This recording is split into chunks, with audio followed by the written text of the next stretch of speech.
Bonjour à tous, bienvenue sur News Sécurité. Alors, j'aurai le plaisir d'animer toutes les tables rondes ce matin sur un sujet important dont la thématique est souriez, vous êtes protégés. Thématique et matinale organisée par l'ANITEC en partenariat avec la FFIE. Alors, vous êtes nombreux aujourd'hui à regarder l'ensemble de cette matinée qui va porter sur la sécurité au sens global du terme, puisque nous allons parler dans le domaine de la sécurité privée, à la fois de la sécurité incendie, de la sécurité électronique, mais aussi de la cybersécurité. Donc, pour cette première table ronde, nous allons tout particulièrement nous intéresser aux perspectives du marché de la sécurité incendie. Et pour parler de ce sujet, j'ai le plaisir d'avoir trois invités sur ce plateau ce matin. Tout d'abord, Régis Cousin, bonjour. Bonjour. Alors Régis, vous êtes connu dans la profession, mais je rappelle que vous êtes donc président de la Fédération française des métiers de l'incendie, la fameuse FFMI, mais vous êtes également directeur marketing du groupe Avis. Tout à fait, c'est à ce titre-là que je participe à cette table ronde.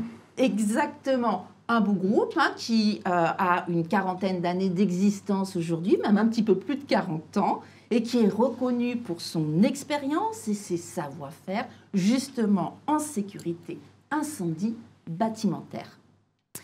Arnaud Blachère, bonjour. Bonjour. Alors Arnaud, vous êtes directeur de la communication pour Francofa Eurodis et Cordia. Tout à fait. Voilà, donc spécialisé... c'est un distributeur qui est spécialisé en sécurité et communication courant faible et qui dispose d'un réseau national d'agences. Et puis Cordia, je rappelle, qui est à la fois fabricant et distributeur spécialisé dans ces métiers de la lutte contre les incendies et de la sûreté. Et puis, nous avons une femme aussi ce matin, j'aime à le dire, c'est toujours un plaisir d'avoir quelques femmes sur le plateau dans le domaine de la sécurité. Claire Jacquemet, bonjour. Bonjour Virginie. Et Claire, vous êtes directrice Business Unit service chez Finsecure. C'est tout à fait ça. Voilà, Finsecure, je rappelle, fabricant français des matériels de détection incendie, et en charge plus spécifiquement des activités d'installation et de maintenance du groupe. Tout à fait. Voilà, alors, on va parler, comme je le disais en premier temps, du marché, du marché du secteur de la sécurité incendie. C'est quand même important. Régis, tout d'abord, je me tourne vers vous. Ce marché est-il toujours porteur ? Oh oui, il y a toujours besoin de sécurité incendie, que ce soit dans des bâtiments neufs ou des bâtiments que l'on va rénover. Donc c'est un marché effectivement qui est porteur, c'est un marché mature, mais qui vit, je pense qu'on aura l'occasion de le détailler, quelques évolutions qui vont notamment dérouler sur les années qui viennent et notamment à partir de 2024. Tout à fait, oui. Effectivement, nous allons revenir sur ce point. Arnaud, donc, comme l'a dit Régis, un marché plutôt mature. Pour vous, en croissance, mais peut-être un peu stagnant de temps en temps ? Oui, en fait, c'est un marché qui ne subit pas de crise, qui ne subit pas d'évolution exponentielle. C'est un marché qui est, comme le disait Régis, mature et qui vit chaque année une progression régulière et pérenne.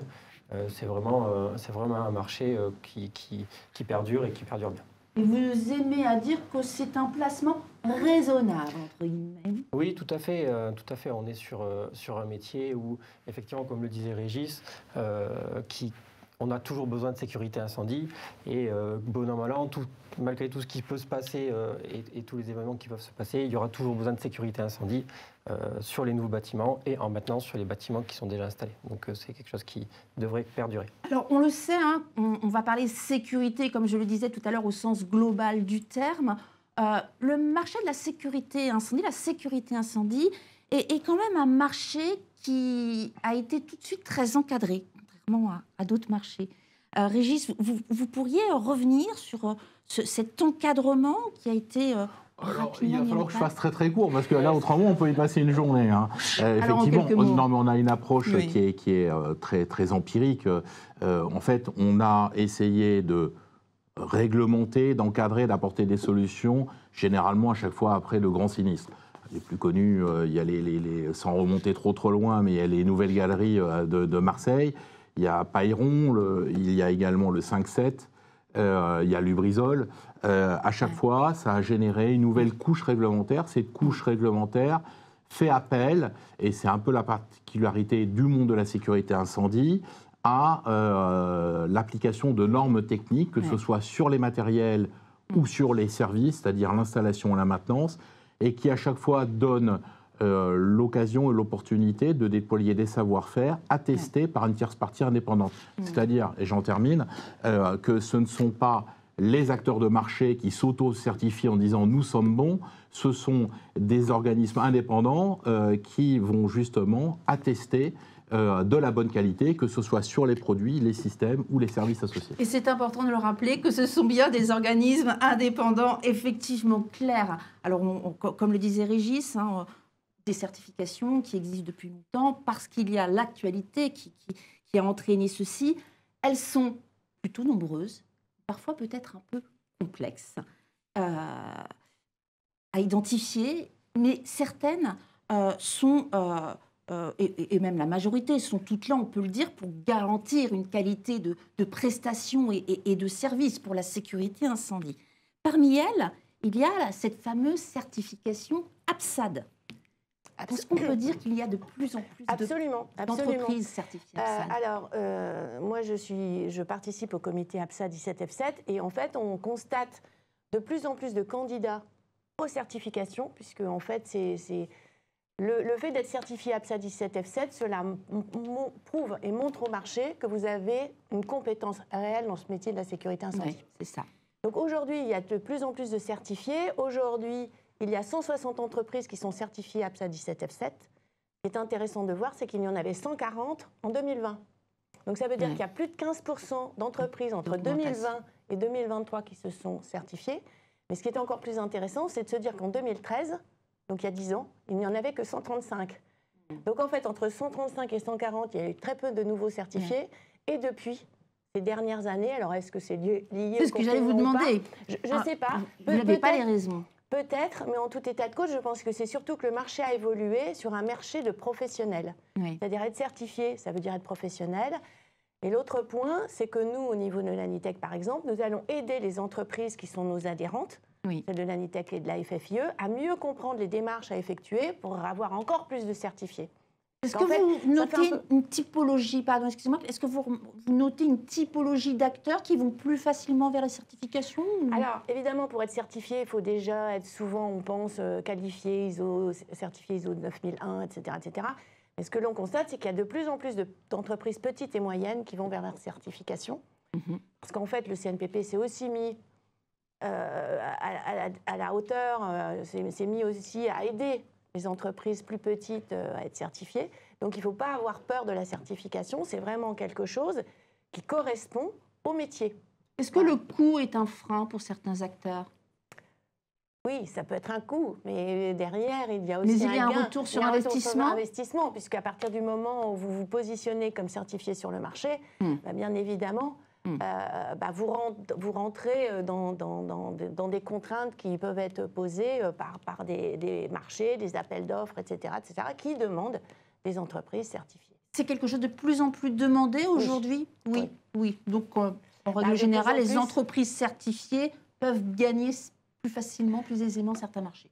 Absolument, puisque de toute façon, si on est certifié I7F7, comme je le disais, cela signifie que l'entreprise est garante d'un niveau de compétence. La sécurité, on ne joue pas avec la sécurité incendie.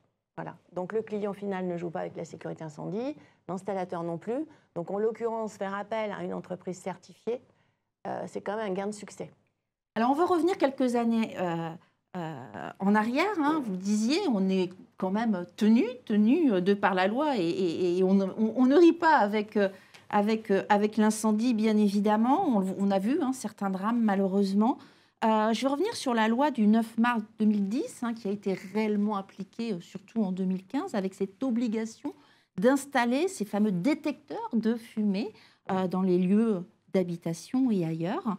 En 2015, le 8 mars 2015, logiquement, tous les logements devaient être, je dis bien logiquement, je vous vois tous sourire, équipés d'au moins un détecteur autonome, avertisseur de fumée, les fameux DAF.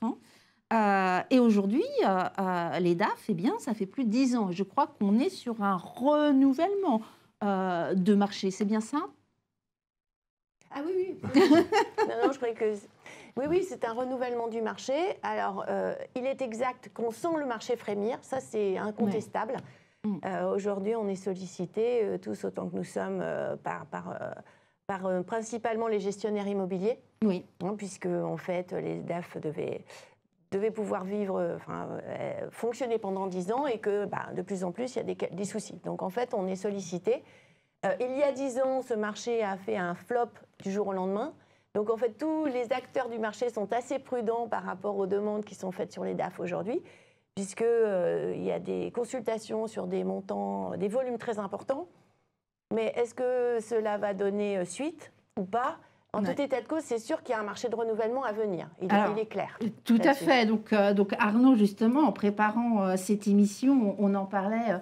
Voilà, vous nous disiez qu'il fallait peut-être anticiper dès maintenant. Oui, c'est ça. C'est-à-dire qu'aujourd'hui, on est donc en 2023, on arrive sur 2024. Les DAF qui étaient autonomes et garantis 10 ans arrivent donc à la fin de ces 10 ans dans un an. Et c'est pas... Il va falloir qu'on essaye d'accéder à ce marché-là et de répondre à cette nouvelle demande de manière différente à ce qui a été réalisé en 2015, où effectivement, on a eu un flop du jour au lendemain, une demande très importante, très subite du jour au lendemain, auquel l'ensemble des distributeurs n'ont pas pu répondre. Et donc il y a eu effectivement une certaine pénurie à cette date-là, suivie d'un approvisionnement très important, qui fait que derrière, on s'est retrouvé avec énormément de stocks, et derrière, ça a créé des incidents plus ou moins importants. Sur ce marché de renouvellement en 2024-2025, il faut qu'on réussisse à anticiper un peu mieux cette demande qui devrait arriver de manière moins subite et s'arrêter de manière moins subite parce qu'on est sur du renouvellement, donc ça va être un peu plus progressif. Mais il faut qu'on arrive à mieux anticiper ce qui s'est passé en 2015 pour pouvoir mieux alimenter le marché et de manière plus pérenne. Voilà. Au niveau des stocks, vous êtes distributeur, donc au niveau des stocks, vous constituez votre stock? Oui, alors on a toujours des stocks, mais qui répondent à la demande actuelle. Ce qu'on a du mal à anticiper, et c'est un travail à faire avec les installateurs et ceux qui vont être sur le terrain pour installer ces DAF, c'est essayer d'anticiper un peu plus l'augmentation de cette demande. Parce qu'aujourd'hui, on a des stocks qui sont associés à une consommation de maintenant. Oui, c'est ça. Voilà. Et donc, il va falloir qu'on puisse tous ensemble anticiper la demande qui va arriver pour pouvoir mieux y répondre. Donc un appel aux installateurs aujourd'hui, qu'ils puissent vous faire remonter dès à présent, et surtout dès janvier 2024, j'ai envie de dire premier semestre 2024, les demandes de la part de leurs clients, de façon à ce que vous puissiez constituer un réel stock pour faire face à cette demande. C'est ça, il y a une latence de réapprovisionnement et il y a besoin d'anticiper un peu ensemble pour qu'on puisse vraiment ensemble travailler sur un renouvellement qui se passe mieux que ce qui s'est passé en 2015 où effectivement ça a été un peu difficile, voire très difficile. Alors Régis, on est sur une projection là, de 2024, voire 2025. On a parlé des DAF, il y a sûrement d'autres besoins à venir. On voit, comme vous le disiez en préambule, que le monde change, le monde de la sécurité incendie change. Quelles sont les grandes tendances? Oui, parce qu'en fait, même si le terme détecteur de fumée est partagé entre la partie privative des logements et tout le reste, ce ne sont pas le même type de matériel. Généralement, ce ne sont pas les mêmes acteurs, il n'y a pas les mêmes canaux de distribution et autres. Et donc, sur le monde des systèmes de sécurité incendie, de détection incendie, effectivement, encore une fois, avec un marché qui est très mature, des solutions très matures, il y a néanmoins là, je dirais, une petite révolution qui va arriver, puisque jusqu'à présent, c'était des systèmes qui vivaient, je dirais, de manière assez indépendante au sein des différents types de bâtiments. Or, et ça on constate tous les jours, il y a une convergence entre guillemets des attentes de l'exploitant de dire moi je veux avoir toutes mes informations à disposition. Donc ça veut dire qu'à un endroit, toutes ces informations, il faut les rendre disponibles. Donc il faut y accéder de manière sécurisée. Donc la profession, encore une fois, s'est mobilisée sans attendre pour autant que les pouvoirs publics nous imposent des exigences en la matière, qui à chaque fois, vous les subissez, elles sont rarement à votre pied. Autant définir directement ce dont nous avions besoin. Et les deux grands axes de développement, et Avis est très très en pointe, Avis qui est un groupe français aussi, tout comme vous avez raison ça a été de le dit, spécifier. je préfère le rappeler, parce qu'il y en a très peu encore qui existent. Deux grands axes, les services à distance et la cybersécurité. C'est ça. Et là, qui va de pair, en fait. Exactement. Service à distance, c'est justement la possibilité de pouvoir accéder à son système de sécurité à distance, de manière sécurisée, pour anticiper, par exemple, des opérations de maintenance. D'accord. C'est quelque chose... Alors, pour vous, voilà, c'est la grande tendance, et vous avez raison de le rappeler. On va parler tout au long de cette matinée des services connectés, des appareils connectés, effectivement, et donc, du coup, de cette sécurité numérique. C'est vrai qu'on commence à le voir dans d'autres domaines. C'est bien parce que j'ai l'impression que le monde de la sécurité incendie anticipe beaucoup quand même au niveau des règlements. Alors, oui, vous avez raison de le souligner. Quelque chose, par exemple, qui illustre très bien l'ère du temps lié à l'environnement. Nous avions pris les devants sur nos obligations concernant la directive des 3E avant que nous soyons obligés de l'appliquer au monde de la sécurité. On avait une démarche assez volontaire. Alors, il y a un choix, je dirais, politique sur le sujet, mais il y a aussi un choix qui est assez pragmatique, de dire encore une fois, quand on sait que quelque chose va vous arriver, mieux vaut l'anticiper, parce que ça vous permet de lisser naturellement la mise en œuvre, parce que toutes ces mises en œuvre ont un coût, et ce coût-là, il faut pouvoir l'intégrer. Encore une fois, on a réussi à construire une réponse en termes de sécurité incendie qui, aujourd'hui, génère un équilibre entre la contrainte, la performance de notre modèle et le coût économique. Et il faut en permanence le repenser pour permettre de maintenir cet équilibre qui reste toujours néanmoins précaire. Alors, Régis, je le disais tout à l'heure, le groupe Avis est spécialisé en sécurité incendie bâtimentaire. Alors, au niveau des bâtiments, il y a peut-être un petit peu moins de construction aujourd'hui, mais beaucoup de rénovations. Comment est-ce que, justement, dans le cadre des rénovations, vous mettez ceci en place? Oui, alors, Avis, c'est donc un industriel et une société de services détection incendie, mise en sécurité incendie. Et effectivement, on est quand même directement lié à l'activité bâtimentaire. Maintenant, l'activité bâtimentaire, elle est quand même séparée en deux grandes parties. Il y a la partie purement logement, ce qui n'est pas du tout notre fonds de commerce. On fait un petit peu, nous, de protection des parties collectives, des bâtiments d'habitation. Et après, il y a le non résidentiel. Et là, dans le non résidentiel, c'est assez variable. Vous avez des domaines sur lesquels il y a toujours un certain dynamisme et d'autres un peu, on va dire, un peu en recul. Voilà. Et très clairement, notre activité est sur le non résidentiel. Et justement, le déploiement de ces solutions à partir de 2024, de systèmes avec des services à distance, ça va être tout l'objet de la stratégie d'Avis et de la mise sur le marché de solutions innovantes en la matière. Très bien. Alors, toujours dans cette évolution, cette prospective, j'avais envie de revenir sur une circulaire, la circulaire du 8 juin 2023, donc très récente, portant sur le plan particulier de mise en sûreté, le fameux PPMS, qui a été unifié, c'est-à-dire que le PPMS risque majeur et le PPMS attentat intrusion, les deux ont été fusionnés dans un même document. Du coup, qui va porter les choses, je crois que là encore, la sécurité incendie avait beaucoup anticipé et surtout avait été les acteurs les premiers à répondre sur ceci. Oui, en fait, le marché du PPMS, comme vous dites, est né de manière pareille, subite, en 2015 à la suite des attentats. Et effectivement, ce sont les fabricants de matériel d'alarme incendie radio qui ont été les premiers à répondre à cette demande qui a été vraiment subite, parce que en fait, la technologie était maîtrisée par ces fabricants-là. Et du coup, nous avons été, chez Franco Ferrodis et Cordia, les premiers à fournir très rapidement, à savoir fournir très rapidement des équipements qui permettaient aux établissements de s'équiper pour faire les exercices de prévention qui étaient nécessaires et qui étaient imposés. Effectivement, alors la réglementation a évolué très rapidement et de manière subite aussi, où d'abord il y a eu l'attentat, le risque attentat qui a été intégré au PPMS, puis après qui a été dissocié parce qu'en fait les demandes et les réactions... les réponses aussi peut-être. Voilà, et devaient être différentes.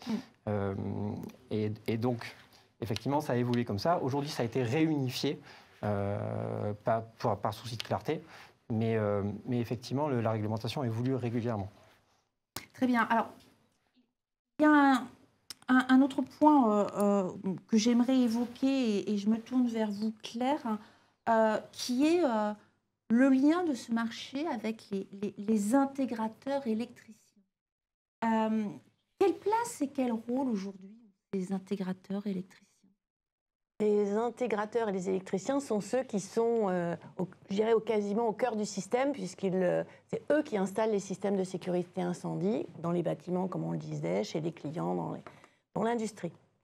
La grande question qui se pose à ces intégrateurs et installateurs, c'est quel système choisir, avec quel système vont-ils équiper leur client final. Et il y a une philosophie dans le métier de la sécurité incendie qui est liée à la notion de système ouvert ou de système fermé. Voilà. Donc nous, chez Finsecure, notre philosophie, c'est justement de mettre en place des systèmes qu'on dit ouverts, c'est-à-dire que l'installateur est à même aujourd'hui d'être formé, d'installer son système et d'en assurer la maintenance. Ça, c'est un choix stratégique que nous avons fait. C'est d'ailleurs des produits comme les nôtres qui sont distribués par Francofa, le groupe Francofa. Ce n'est pas la philosophie de Avis. Non, on va revenir après, on va poser la question. Mais c'est un choix intéressant parce que ça veut dire...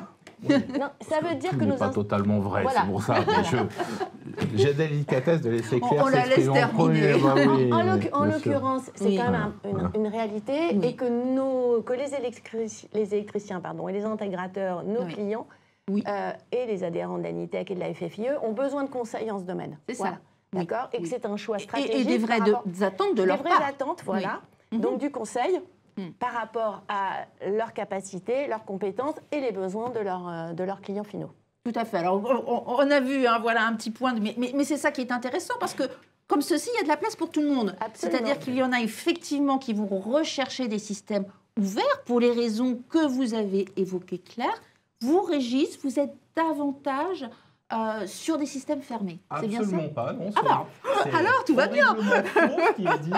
Je m'insurge contre ça, non, parce que Claire a une présentation assez manichéenne des choses. Il n'y a pas de système ouvert, de système fermé. Il y a des systèmes plus ou moins ouverts. Plus ou moins ouverts parce qu'il n'y a pas de système complètement ouvert, et heureusement, et y compris même les systèmes que Claire présentait. C'est une histoire de sémantique. Non, c'est très sérieux. C'est une question de responsabilité. Et la responsabilité inhérente à la mise en œuvre d'un système de sécurité incendie fait qu'il n'est pas de la même accessibilité qu'un interrupteur que vous achetez sur le marché. Il y a une obligation, quoi qu'il en soit, d'avoir un accompagnement par le fabricant, même celui qui se prétend le plus ouvert possible, mais quand même quelques conditions pour la maîtrise, et heureusement, et bien heureusement, par quoi exactement? Parce que les systèmes qui sont mis en œuvre sont de plus en plus complexes. Ceux qui existaient il y a 30 ans, c'était des systèmes non programmables. Donc la mise en œuvre était plus simple et les limites de responsabilité plus simples. Aujourd'hui, les capacités, et qui vont être décuplées avec les services à distance, nécessitent de clairement bien borner les responsabilités des uns et des autres. Et tout électricien, tout installateur, tout intégrateur n'a pas nécessairement l'envie, pour les raisons qui lui appartiennent, je dirais, d'endosser toute la responsabilité sur la mise en œuvre du SSI. Il ne faut pas oublier que derrière, possiblement, vous pouvez finir au pénal. Donc, il faut faire très attention à ça. Une fois qu'on a dit ça, il y a des stratégies après d'entreprise, naturellement, qui vont rendre plus ou moins accessible leur système. Il y en a qui les rendent peu accessibles, il y en a qui les rendent relativement accessibles. À Vis, nous, je dirais, on est positionné sur quelque chose qui est peut-être un entre-deux, c'est-à-dire que on est très regardant justement pour ces notions de responsabilité avec qui nous pouvons passer des accords et transmettre les outils de paramétrage. Nous le faisons, mais nous le faisons de manière très encadrée en termes de responsabilité. Il faut être conscient de ce qu'on a quand même avant tout, la vie des personnes, c'est notre responsabilité. Et la responsabilité du fabricant est aussi celui qui va mettre en œuvre ces systèmes. Alors, on l'a compris. Est-ce qu'on peut parler de co-responsabilité, du coup, dans ce cas? Ça dépend où se place le curseur. Exactement. On est d'accord. Voilà. Mais finalement, on est d'accord. Mais oui. voilà. Eh bien, c'est parfait. Avant de terminer cette émission, on parle beaucoup aujourd'hui de marché très tendu. Alors, avec les grands événements à venir, on a tendance à dire et c'est vrai, c'est véridique, que le marché de la sécurité humaine est très, très tendu, mais pas que. Je pense que c'est l'ensemble des acteurs, et on le voit bien. Et je pense que sur vos marchés également, aujourd'hui, vous faites face à cette difficulté. Alors, j'aimerais, pour cette conclusion, qu'on termine sur ce point, un petit tour de table, un petit tour RH sur cette difficulté de pouvoir recruter. On pourra même déborder sur recruter les femmes. Voilà. Puisque... Comment est-ce qu'on fait aujourd'hui dans une entreprise? Allez, Claire. Oui, c'est bien difficile. Donc, en fait, on est à la base. Hein. Aujourd'hui, dans nos entreprises, on va chercher des jeunes, on va voir dans les lycées, dans les collèges, même dans les lycées, pour convaincre les jeunes de suivre, de faire des apprentissages dans nos entreprises. Donc, on a tous beaucoup d'apprentis. On travaille beaucoup avec la FORP, qui est là aussi un partenaire. Qui sera là aujourd'hui. Voilà, qui est un partenaire de l'ANITEC. Donc, on va prendre des jeunes, on va les former pendant 1 an, 2 ans. Ouais. Et puis, on les forme en espérant qu'ils vont rester. Et on continue à les former dans nos entreprises parce qu'on a tous des centres de formation internes qui sont souvent aussi pour nos collaborateurs et nos clients, pour essayer d'avoir des jeunes hommes et des jeunes femmes. Ça les attire, ce marché, toujours? La difficulté, c'est que, parlons pour notre groupe et pour mon activité, on arrive à avoir des alternants, on a des stagiaires, mais malheureusement, ça n'est pas une garantie qu'ils poursuivent dans nos métiers. En fait, c'est difficile. Qu'est-ce qui fait, selon vous, Régis, le fait qu'aujourd'hui, c'est peut-être un petit peu moins attractif qu'avant? Non, je ne parlerai pas de problème d'attractivité. Le problème, c'est qu'en fait, nous sommes sur des métiers hyper spécialisés, nécessitant un long temps d'apprentissage, comme Claire l'a dit, elle essaye de les prendre, je dirais, entre guillemets, au biberon scolaire. C'est ça. Mais il n'y a pas réellement une grande filière de formation initiale. Donc, avant tout, les savoirs sont détenus dans nos entreprises. Vous savez, la sécurité incendie, là, on s'est focalisé sur, en gros, les systèmes de sécurité incendie, détection incendie, mise en sécurité. Mais il y a plein de métiers dans la sécurité incendie. Vous avez tous les métiers de compartimentage, des enfumages, tous les métiers d'extinction et compagnie. Et à chaque fois, il y a des savoirs qui sont puissants sur les métiers, mais aussi sur le cadre réglementaire qui a été évoqué en début de cette séquence. Et donc, la maîtrise de cet ensemble requiert nécessairement un accompagnement long. Mais avec un volume faible eu égard à d'autres grands domaines d'activité. Donc les formations initiales existent assez peu. Comme le disait Claire, on est tous en train d'essayer d'attirer et de former en interne. Donc on est presque sur une formation artisanale qui n'est pas industrialisée d'un point de vue éducation nationale. Donc nécessairement, il y a en permanence un déséquilibre entre nos recherches et réellement les capacités à attirer, quoi. Arnaud, des formations en interne chez vous? Complètement, en fait, c'est exactement ça. Il n'y a pas de filière dédiée à la formation sur ces métiers-là. Et donc, l'apprentissage se fait dans nos entreprises.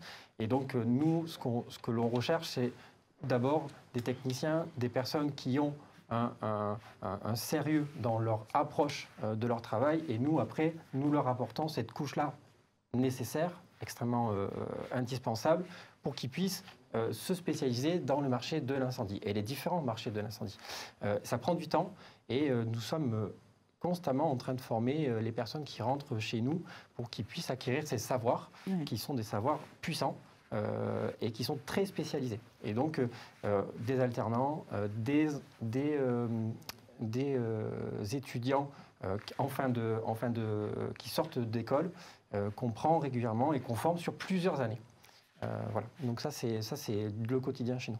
Très bien. Nous, on a lancé l'Avis School à la rentrée, là, septembre 2023. Avant, on faisait de la formation, mais on l'a, entre guillemets, professionnalisé, industrialisé, et on recherche aussi bien, entre guillemets, de jeunes talents qui sortent du monde scolaire, comme Arnaud vient d'en parler, mais également des personnes en reconversion. Oui. Donc n'hésitez pas, venez chez Avis, on vous accueille. Voilà, et je rappelle qu'il y a une émission qui s'appelle Génération CQZ, qui est faite pour ces jeunes. Hein, elle est très bien, cette émission.